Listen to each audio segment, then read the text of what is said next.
আমাদের অনন্য স্টোরি সকল প্রকার পার্ট গল্প দেখতে আমাদের চ্যানেলটি সাবস্ক্রাইব করে পাশে থাকা বেল আইকনটিতে ক্লিক করে অল নোটিফিকেশন অন করে দিন।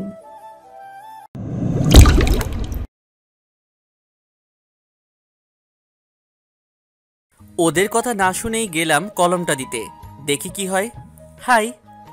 আমার দিকে তাকিয়ে চুপ করে থাকলো। কলমটা সামনে বাড়িয়ে দিলাম আমি। কিছুক্ষণ তাকিয়ে থেকে কলমটা আমার কাছ থেকে নিয়ে নিল, তবে এবারও কিছুই বলল না।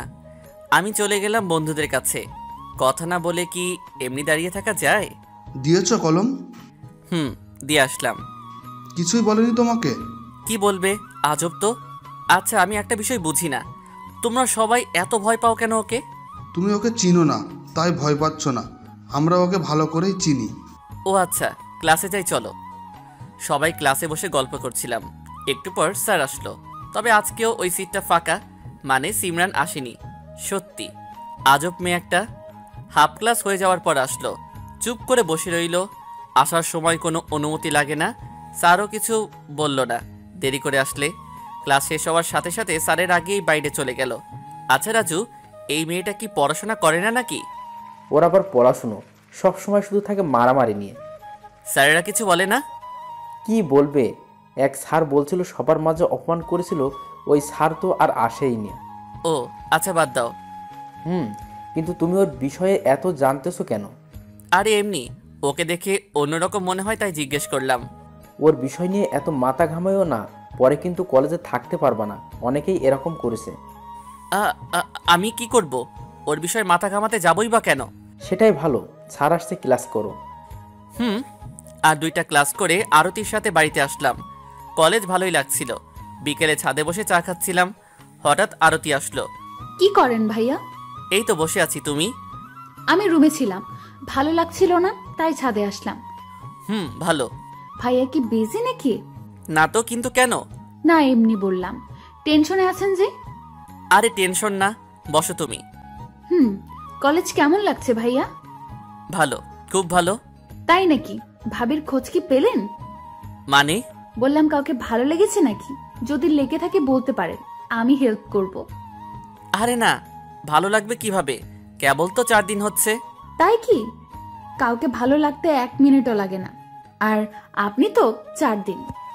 না, কাউকে ওইভাবে দেখা হয়নি। যদি ভালো লাগে বলবো। পরের দিন আবার কলেজে গেলাম। কেন জানি না সিমরানকে খুঁজছিলাম। ওর কাজগুলো দেখতে ভালোই লাগে, একেবারে অন্যরকম।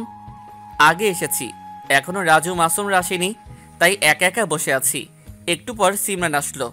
আমি যে বসে আছি ও এটা খেয়াল করেছে, একবার তাকিয়েছিল, কিন্তু আমি তো বারবার তাকাচ্ছি। দেখতে খুব সুন্দর লাগছিল ওকে, লাল শার্ট পরে আছে। একটু পর রাজুরা আসলো। কি ব্যাপার সাব্বির, আজ এত আগে? এমনি আগে আসলাম, তোমরা এত পরে কেন? কার ভাই, কার কপালটা এত ভালো? তোমাদের সিমরান আপু খুব ভালো লাগছে। ভালো থাকো তুমি, আমরা গেলাম। তোমার সত্যি মরার ইচ্ছা হয়েছে, আমরা মরতে পারবো না তোমার জন্য। ওরা সবাই উঠে চলে গেল। আরে ভাই, মজা করলাম, চলে যাচ্ছ কেন? যাবে যখন আমাকে তো নিয়ে যাও। দৌড়ে গিয়ে ওদের সাথ ধরলাম। আমি তো মজা করছিলাম, তোমরা এত সিরিয়াসভাবে নিচ্ছ কেন? এটা মজা না ভাই, তুমি কয়দিন হলো এখানে আসছো, কি জানো? ওর ভাইকে চেনো তুমিও? আরো বেশি খারাপ। আচ্ছা সরি, যাও, আর বলবো না। চলো ক্লাসে যাই, কিছুক্ষণের মধ্যেই ছাদ চলে আসবে। সূর্য কোন দিকে উঠেছে ভাই? ভুল দেখছি না তো আমরা? ভুল না, চলো পিছনে বসি। কেন, প্রতিদিন তো সামনেই বসি, পিছনে যাব কেন? আরে চলো তো, আজকে না হয় পেছনে বসি, ভালো লাগবে। তোমার মতলব কিন্তু কিছু বুঝছি না, কি করতে চাচ্ছ? পাগল নাকি তুমি? যাও, তোমাদের বসা লাগবে না, পেছনে আমি একাই যাচ্ছি। তাই যাও, আমরা তোমার সাথে নাই। পেছনে গিয়ে সিমরানের পাশের সিটে বসলাম। একবার তাকালো, কিন্তু পরে আর তাকাইনি। একটু পর স্যার আসলো। এই কয়েকদিনে স্যারের সাথে একটা ভালো সম্পর্ক হয়েছে। ভালো পড়াশোনা করলে স্যারদের সাথে সম্পর্ক হতে টাইম লাগে না। প্রথমে স্যারের আমার দিকে নজর পড়ল, পড়ারই কথা, কারণ স্যার বলেছিল সব সময় সামনে বসতে। সাব্বির, তুমি পিছনে কেন? তোমাকে না সামনে বসতে বলেছি। সিট পাইনি সামনে, দেরিতে এসেছিলাম তো তাই পেছনে বসেছি। Sorry sir. ঠিক আছে বসো, কাল থেকে সামনে বসার চেষ্টা করো। স্যার। বসে পাশে তাকিয়ে দেখি সিমরান তাকিয়ে আছে আমার দিকে। কেমন যেন মিথ্যে বলেছি সেই জন্য মনে হয়। কালকে যে প্র্যাকটিক্যাল করতে দিয়েছিলাম কে কে করে আনছো? সবাই একসাথে বলল, এনেছি স্যার। সাব্বির, তুমি সব প্র্যাকটিক্যালগুলো তুলে এনে আমার কাছে দাও। এখন আর কথা না বলে থাকতে পারবে না। ওর সিটের সামনে গিয়ে দাঁড়ালাম। আমাকে দেখেও না দেখার ভান করলো। খাতাটা দেন। শুনেও কিছুই বলল না। প্র্যাকটিক্যাল খাতাটা দেন, দেরি হয়ে যাচ্ছে। এবার ইশারায় স্যারকে দেখিয়ে দিল আমাকে। চলে এসো সাব্বির, সিমরান হয়তো আনেনি। বাধ্য হয়ে চলে গেলাম। কি আর করার, ক্লাস শেষ করে বাইরে বসে আছি একা একাই। ভালো লাগছিল না। একটু পর দুইটা ছেলে আসলো আমার কাছে। তোমার নাম সাব্বির নাকি? কেন? সেটা পরে জানতে পারবে, এখন আসো আমাদের সাথে। বললাম তো, গেলেই দেখতে পাবে, এত প্রশ্ন করো কেন? চলেন। ওদের সাথে ক্যাম্পাসের পেছনে গেলাম। এদিকে আসিনি কখনো, নতুন নতুন কলেজে আসছি। পেছনে গিয়ে দেখলাম আরও কয়েকজন আছে, সাথে দেখলাম সিমরানও আছে। তার মানে সিমরানই ডেকেছে আমাকে। আমাকে দেখে সিমরান বলে উঠল, নাম কি তোর? জানেন না? স্যার তো একটু আগে বলল, শুনেছিলেন না নাকি? কিরে, আপুর সাথে তর্ক করছিস কেন? তোকে ভালোই ভালোই বললো, আর তুই কথা অন্যদিকে নিচ্ছিস। সাহস তো কম না? আমাকে চিনিস তুই? চিনি, তবে পুরোটা না। আগে পুরো চিনে নিবি আমাকে, তারপর আমার সাথে কথা বলতে আসবি। আপনাকে চিনতে হলে আপনার সাথে কথা বলতে হবে তো, তা না হলে চিনব কিভাবে? বাসা কই তোর? উত্তরায়। এখানে মামার বাসায় থাকি। মামার বাসায় কেন? তোর বাড়ি নেই?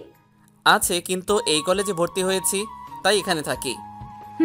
বাবা কি করে তোর? কিছু না। আমি যাই তাহলে? যাবি মানে? আমি কি যেতে বলেছি? না, কিন্তু ক্লাস আছে, যেতে তো হবে।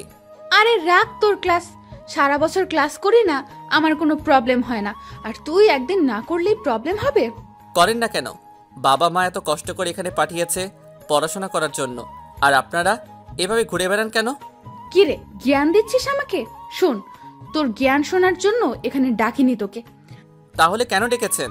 কয়েকদিন ধরে খেয়াল করছি আমার দিকে এত তাকাস কেন? প্রবলেম কি তোর? কই তাকাই? মিথ্যা বলিস না, আমি কিন্তু দেখছি। আপনি কিভাবে দেখলেন? তার মানে আপনিও তাকান। পরবর্তীতে যেন তোকে আর আমার সামনে আসতে না দেখি, ভালো হবে না কিন্তু। কি করব বলেন?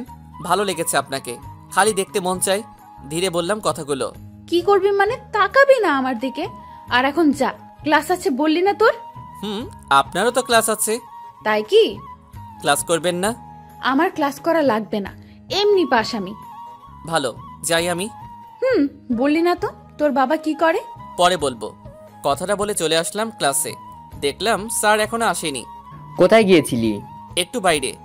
ও, একা একা গেলি যে? এমনি। স্যার কখন আসবে? জানি না, হয়তো কিছুক্ষণের মধ্যে এসে যাবে। ক্লাসটা করে বাইরে চলে আসলাম। দেখলাম আরতি আর ওর বান্ধবীরা দাঁড়িয়ে আছে। প্রতিদিন একসাথে বাসায় যাই তো, ওদের সাথে বাসায় যেতে লাগলাম। ভাই, একটা হেল্প করতে পারবেন? কি হেল্প বলো? একটা কাগজ এগিয়ে দিয়ে বলল, এইটা আপনাদের ক্লাসের রাশেদ ভাইয়াকে দিবেন। কি এটা? সেটা বলা যাবে না, শুধু আপনি দিবেন একটু, আর দেওয়ার সময় আমার কথা বলেন, বুঝে যাবে। ওকে দিব। কাগজটা নিয়ে পকেটে রেখে দিলাম। কিছুক্ষণের মধ্যে বাড়িতে পৌঁছে গেলাম। রুমে গিয়ে ফ্রেশ হয়ে খাওয়া দাওয়া শেষ করে একটা ঘুম দিলাম। বিকালের দিকে মামি ঘুম থেকে উঠালো। আসরে নামাজ পড়ে বাইরে ঘুরতে বেরোলাম। একা একাই গেলাম। রাস্তাঘাট তেমন চিনি না, তাই বেশি দূর গেলাম না। রাস্তার চারদিকে শুধু পোস্টার লাগানো। সামনে নির্বাচন তো, আবার বাবা এবার মন্ত্রী পদে নির্বাচন করছে। বাবার পোস্টারও আছে এই দিক দিয়ে। বাবাকে ছবিতে দেখে মনটা খারাপ হয়ে গেল। মনে পড়ছে অনেক। সন্ধ্যার দিকে বাড়িতে গেলাম। রুমে শুয়ে আছি, হঠাৎ আরতি আসলো। ওকে দেখে উঠে বসলাম। কি করেন? এই তো শুয়ে আছি। তুমি? আমি পড়তেছিলাম, ভালো লাগছে না, তাই আপনার কাছে আসলাম কথা বলতে। শরীর খারাপ নাকি আপনার? না, এমনি শুয়ে আছি। ও আচ্ছা, একটা কথা বলি। বলো। আপনার কি সিমরান আপুকে ভালো লাগে? হঠাৎ এই প্রশ্ন কেন? এমনি বলেন আপনি।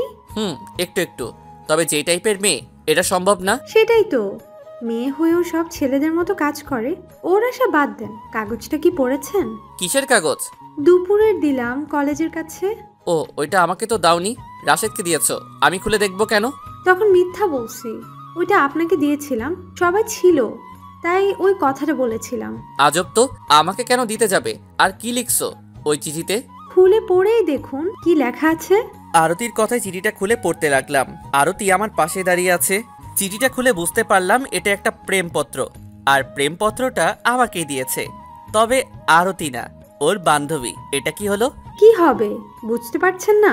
বুঝছি, কিন্তু আমি এটা আশা করিনি তোমাদের থেকে। আমি তোমাদের সব সময় বোনের মতো দেখি। আমি কি দিছি নাকি? দিছে তো আশা। আমি তো মানা করেছিলাম, শোনে নাই। আচ্ছা, ওকে কাল আমার সাথে দেখা করতে বলো, কথা বলবো ওর সাথে। সরি, কিছু মনে করেন না প্লিজ। আরে ঠিক আছে, তুমি তো দাওনি। আমি যাই তাহলে। আরতি রুম থেকে চলে গেল।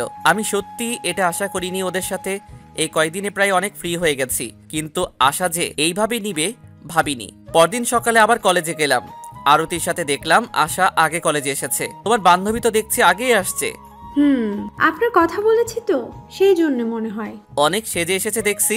বেচারি তো আর জানে না ওর ওই সাজার কোনো দামই নেই। আরে না, অনেক সুন্দর লাগছে কিন্তু ওকে। লাগলেই কি, আপনি তো আর ওকে ভালোবাসেন না, তবে ও কিন্তু আপনাকে খুব ভালোবাসে। শোনো, ভালোবাসা একদিক থেকে হয় না, আর যদিও বা হয় সেটা বেশি দিন টেকে না। আমি অযথা কেন একজনকে কষ্ট দিতে যাব বলো? সেটাও ঠিক। আচ্ছা, আপনার যা ভালো মনে হয় করেন, তবে একটু ভালোভাবে বুঝিয়ে বলেন, কষ্ট যেন না পায়। ওইটা নিয়ে তোমাকে চিন্তা করতে হবে না। আচ্ছা, আমি ক্যাম্পাসে গেলাম, তাহলে আপনি ওর সাথে কথা বলুন। আশার কাছে গেলাম, আমাকে দেখেই মুচকি হাসলো। কেমন আছেন? ভালো, তুমি কেমন আছো? আমিও ভালো আছি। কালকে যেটা দিয়েছিলাম পড়েছেন? কালকে কি দিয়েছো? কেন, আরতি আপনাকে কিছু বলেনি? না তো, কি বলবে? সত্যি, কালকে তো চিঠিটা আমি আপনাকে দিয়েছিলাম। আমাকে কেন দিয়েছিলে? আপনাকে ভালোবাসি তাই দিয়েছিলাম। আপনি সত্যি চিঠিটা পড়েননি? পড়েছি। কি লিখছো ওগুলো? মাথা কি ঠিক আছে তোমার? কথাগুলো শুনে আশার হাসি মাখা মুখটা নিমিষে কালো হয়ে গেল। কি লিখছি? আমি সত্যি আপনাকে অনেক ভালোবাসি। ভালোবাসো? আচ্ছা একটা কথা বলো তো, ভালোবাসাটা আসলে কি? সেটা আমি জানি না, আমার আপনাকে অনেক ভালো লাগে। আমি সত্যি আপনার সাথে প্রেম করতে চাই। তুমি পাগল নাকি? তুমি দেখতে কত সুন্দর, তুমি ইচ্ছে করলে আমার চেয়ে ভালো ছেলে পাবে। আমার ভালো ছেলে লাগবে না, আপনাকে লাগবে। আরে বোঝার চেষ্টা করো, আমি অন্য কাউকে ভালোবাসি। কাকে ভালোবাসেন? এটা বলা যাবে না।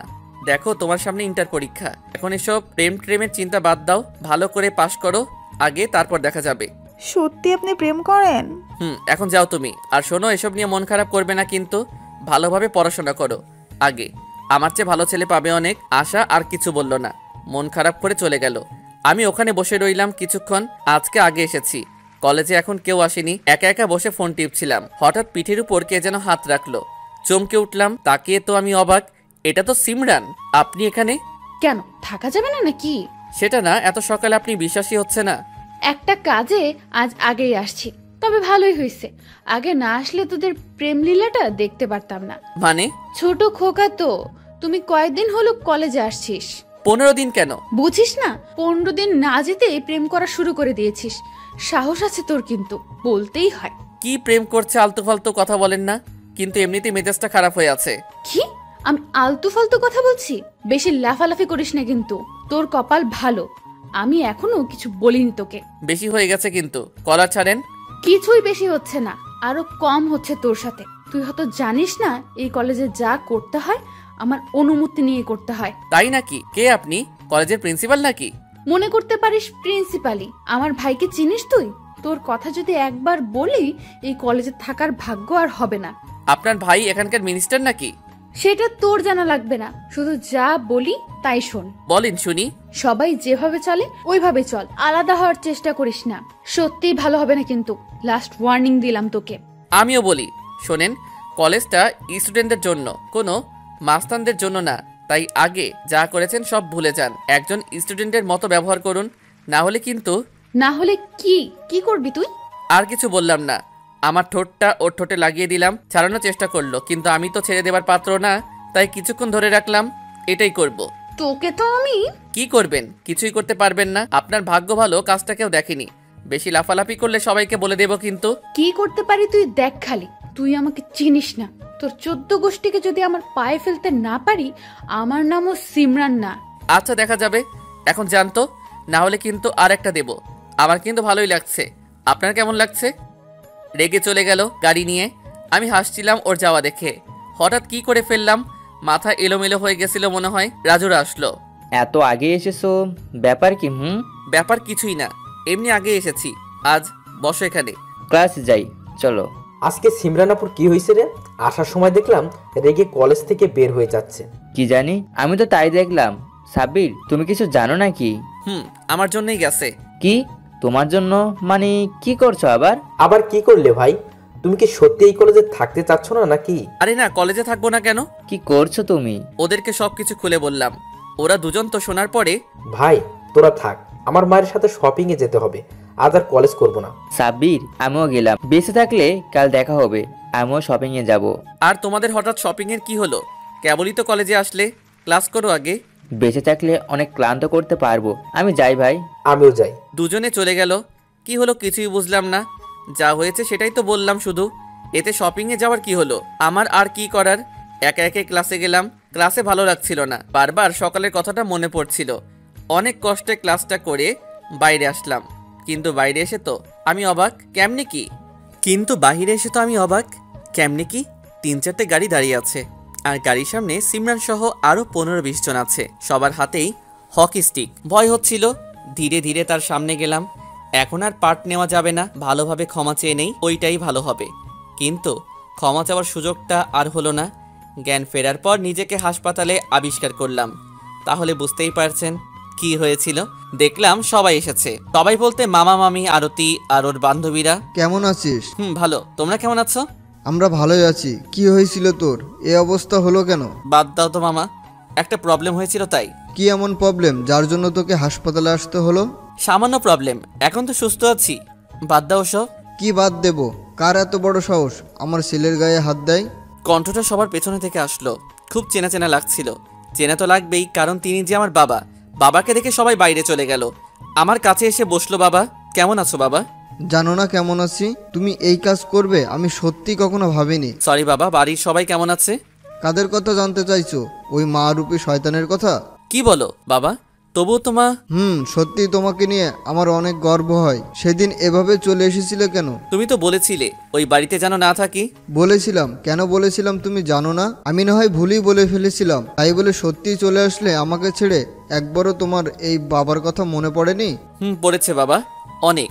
কিন্তু সেদিনের কথা মনে পড়লে আর বাড়িতে ফিরে যেতে ইচ্ছে করে না। তোমরা শুধু সবসময় রাগটাই দেখলে, ভালোবাসাটা দেখলে না। ছোটবেলায় তোমাকে ছেড়ে তোমার মা চলে গেলে, তোমার জন্য আরেকটি বিয়ে করলাম। আর ভাগ্য দেখো কি খারাপ, ভালোর জন্য বিয়ে করলাম আর সেটাই তোমার কাল হয়ে দাঁড়ালো। সত্যিই অনেক কষ্ট দিয়েছি তোমাকে, পারলে মাফ করে দিও। আরে বাবা, তুমি মাপ চাচ্ছ কেন? মাপ তো আমার চাওয়ার কথা। তোমাকে ওইভাবে ছেড়ে আসাটা উচিত হয়নি আমার। এসেছো যখন ভালোই করেছো। এখন চলো আবার বাড়িতে ফিরে। তোমাকে ছাড়া একটুও ভালো লাগে না বাড়িতে। আমি আর ওই বাড়িতে যাব না বাবা, তুমি ফিরে যাও। কেন যাবে না? ওই বাড়িটা তো তোমারই। সবসময় চুপ করে থাকো বলেই তোমাকে ওরা যা তাই বলে। নিজের অধিকার খাটাতে শিখো, নিজের ক্ষমতা প্রয়োগ করো, তবে মানুষের মধ্যে বাঁচতে পারবে। না হলে আজকে যে অবস্থা হয়েছে তোমার এরকম হবে আবার। বাবা নিজের দক্ষতা দিয়েও অনেক বড় হয়ে যায়, সবসময় ক্ষমতা লাগে না। লাগে না হয়তো, কিন্তু সাপোর্ট অবশ্যই লাগে। আজকে তোমার এই অবস্থা কেন হয়েছে আমি কিন্তু সবই শুনেছি। এতটা সহজ সরল হয়ে সমাজে বেঁচে থাকা যায় না। আমার নামটা যদি একবার ওদের সামনে বলতে, তাহলে তুমি না ওরা হাসপাতালে থাকতো। বাদ দাও তো বাবা। এখন বলো তোমার নির্বাচনের কি অবস্থা? আর তো 1 মাস আছে। ভালো, কিন্তু দুঃখের বিষয় কি জানো? যখন সবাই আমাকে বলে আপনার পরে আপনার স্থানটা কে দখল করবে, আমি কোনো উত্তর দিতে পারি না। কেন উত্তর দিবে? তোমার পরে তো এমনি অন্য কেউ আসবে। কি উত্তর দেব? সব পিতামাতাই চায় তার জায়গাটা তার সন্তান ধরে রাখুক, কিন্তু আমার বেলায় এটা সম্পূর্ণ আলাদা।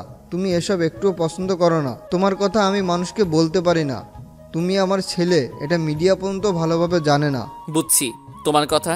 আমি তো এর আগে অনেকবার বলছি বাবা, আমি রাজনীতি করব না। কেন করবে না? এটা তো খারাপ না, অনেক সম্মান এখানে। আছে সম্মান, কিন্তু সেটা লোক দেখানো। যারা রাজনীতি করে তাদেরকে মানুষ ভালোভাবে দেখে না। তাই আমি রাজনীতি করব না, নিজের পরিচয় করে তুলব।